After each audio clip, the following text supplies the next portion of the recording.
Cebu, a city filled with dreams and aspirations.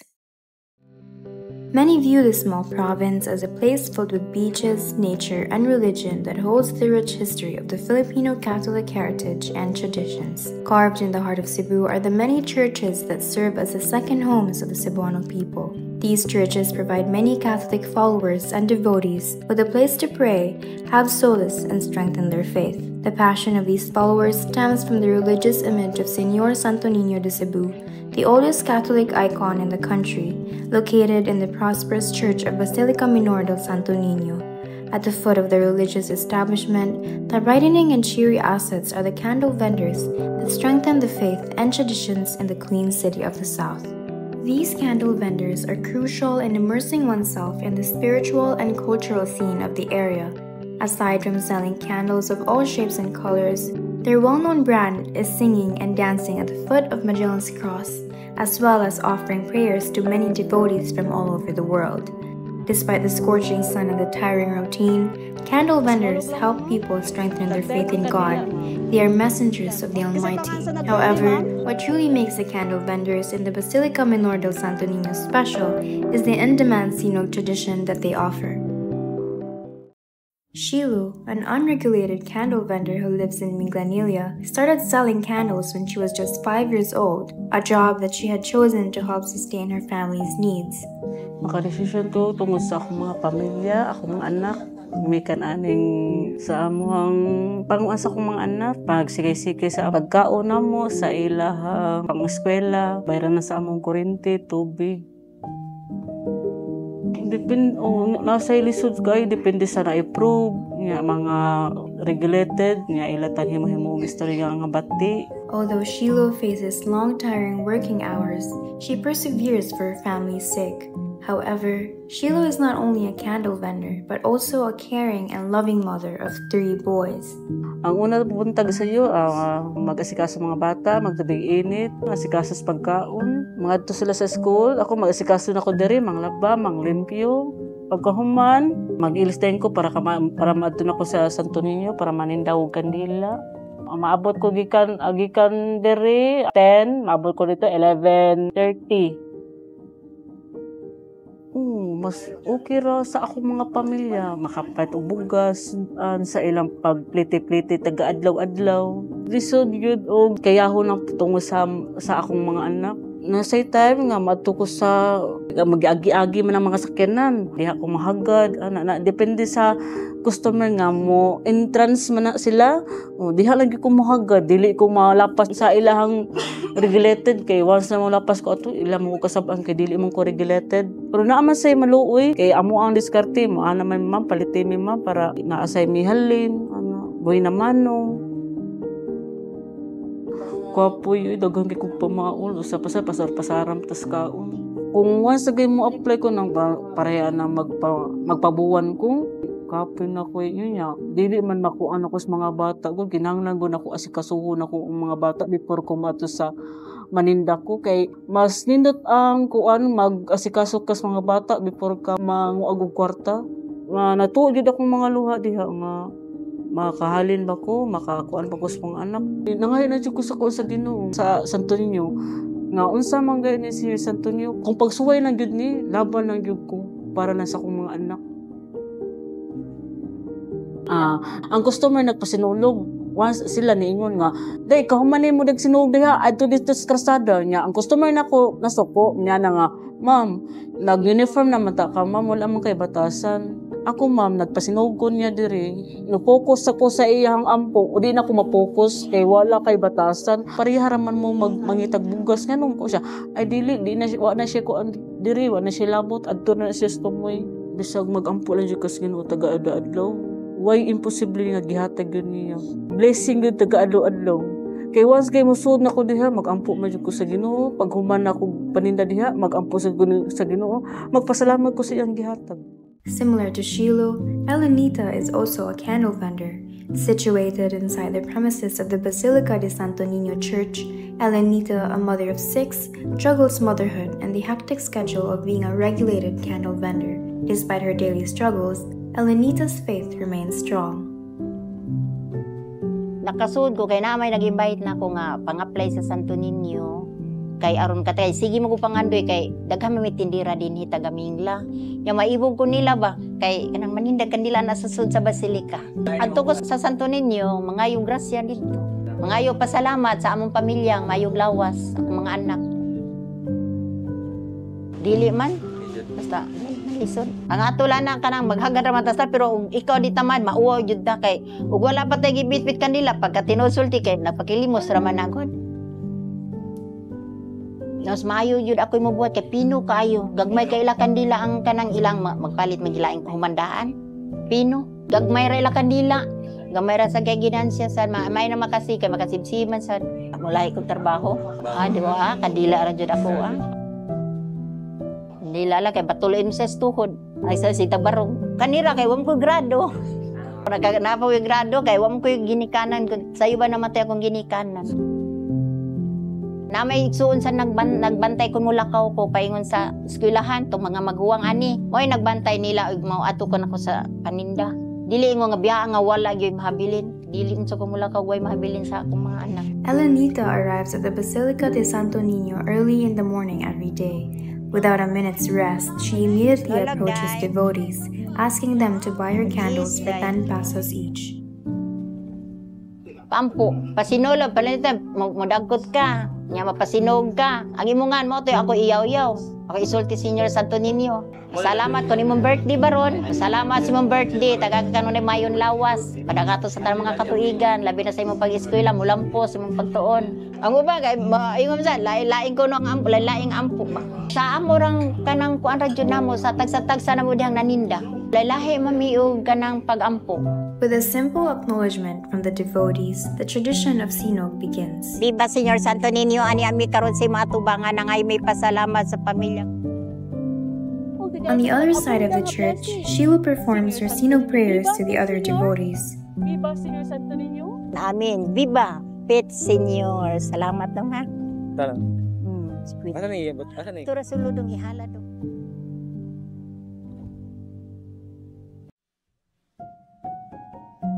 Okay, so first of all, I'm speaking about this the point of view of a non-Cebuano. I'm also speaking this the point of view of someone who also helps in the fostering the devotion to Señor Santo Niño. Sinulog, first of all, was not necessarily linked to the Santo Niño. It was thought of to be a dance meant to honor the local divinities, the local deities. Then when the Santo Niño came around and they saw him, even without the presence of the Spaniards, teach the faith in almost 40 years, they saw nonetheless in the Santo Niño someone superior over their gods. And so what was accorded to the gods at the time, the diwatas at the time, they also accorded to the Santo Niño, especially this dance called the Sinog. But it was later on, because of the long presence of the Spaniards here in the Philippines, that the Sinulog became as though exclusively linked to the Santo Niño, inseparably linked to the Santo Niño. Sinog became a well-known tradition in the area of Cebu. Many people began to visit, offering the candle vendors a chance to showcase their talent,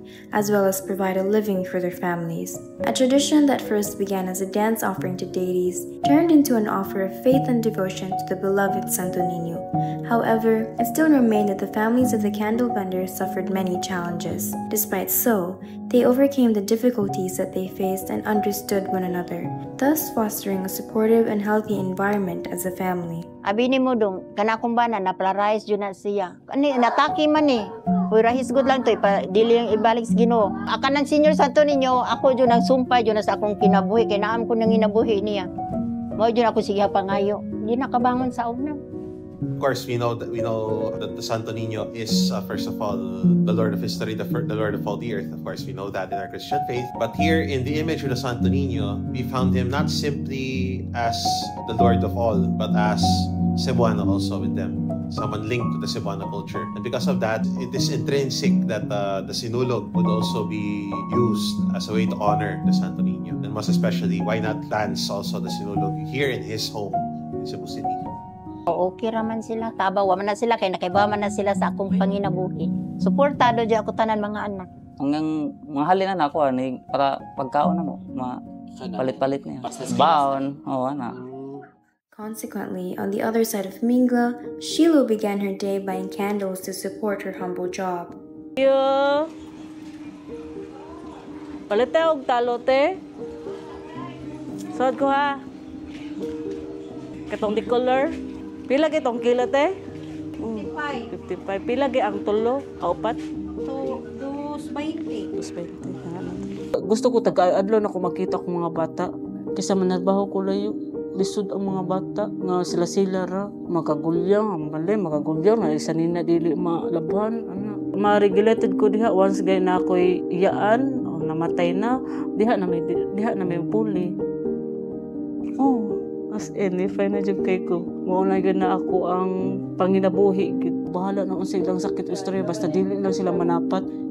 Although Shiloh experienced many challenges in her life as a mother and a candle vendor, she persevered and came through for her children. However, Shiloh and Elenita's challenges as candle vendors is not limited to early wake-ups and parenthood. They also suffer through the scorching heat of the melted wax as they create their own sellable candles, consisting of 200 to 500 candles that will last them only days of selling. Paraffin wax, mo na siya himuon o kandila niya. Ginahanglan, magkuhan ka o kini, pabilo. Dahil yung steak para sudlan sa pabilo. Dahil itaslod na.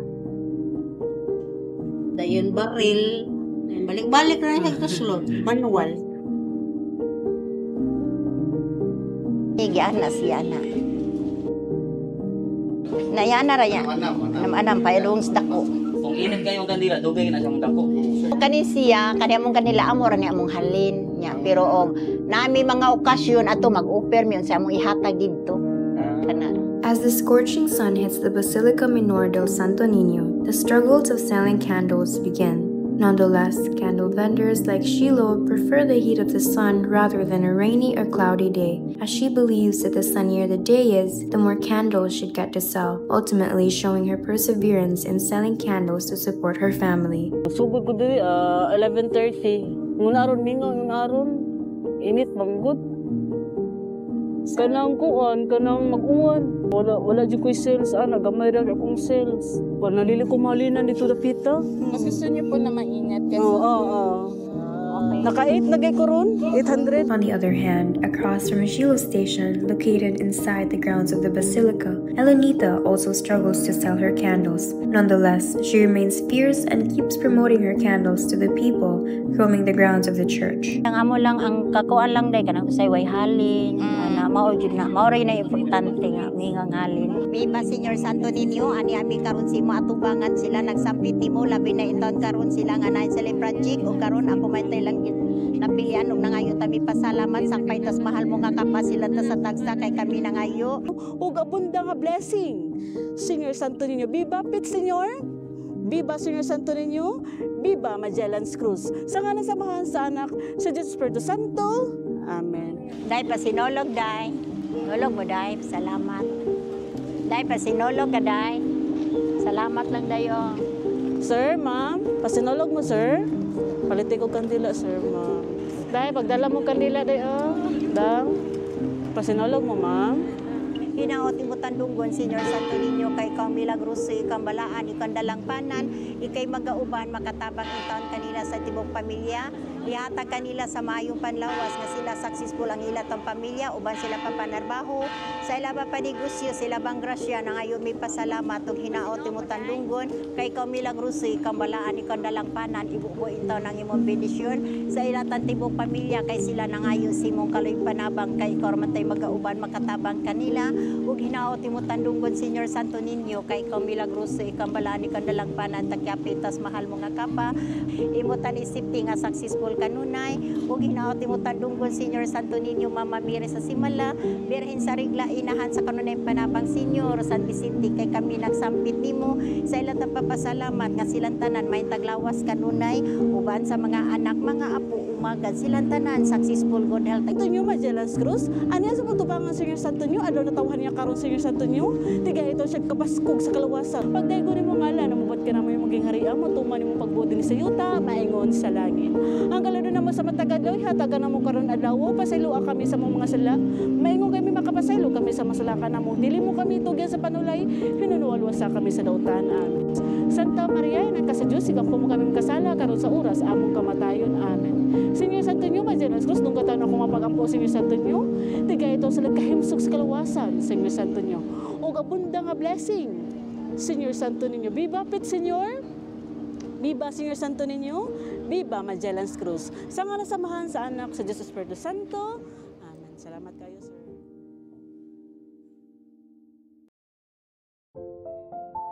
Ako, say mo dolan sa nang uban customer, mangutana nga tapilang kandila nimo mama ana. Nay uban nga mangutana mo do lang di ka kabantay na say tao nga dili gay makakuan manghagad sa gyud. Ma'am, sir, sinulog mo ana.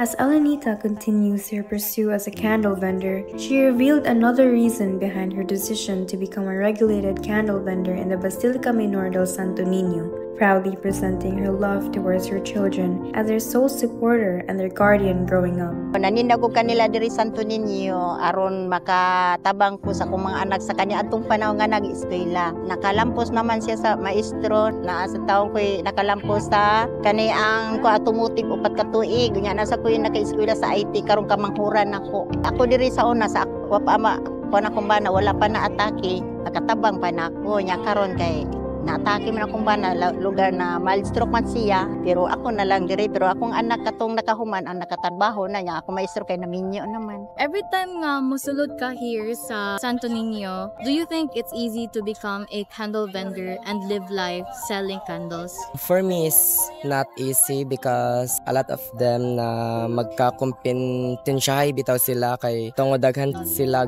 kakumpintensya. That's why need pud nila maning kamot para lang maka-gain sila og profit even though daghan sila kakumpintensyahay kay para at least na sila makaon sa adlaw-adlaw na sila mapalit sa ilang mga daily needs. Ma-amaze sa gunila kay di biya sa malalimag kandila. They look so hardworking kay bisag init king panahon they still manage to sell candles para lang makapakaon sila silang family. Ang candle vendors ba na ay important nga role sa Cebuano culture? Yes, miss. Yes, for the Catholic ba. Importante gid ang kanang candle sa kuan gid nato ba kay Catholic kay murag nigkuan gid na sa kanang kuan ba mga Ginoo. Nag-help na sad sila og continue sa tradition sa sinog.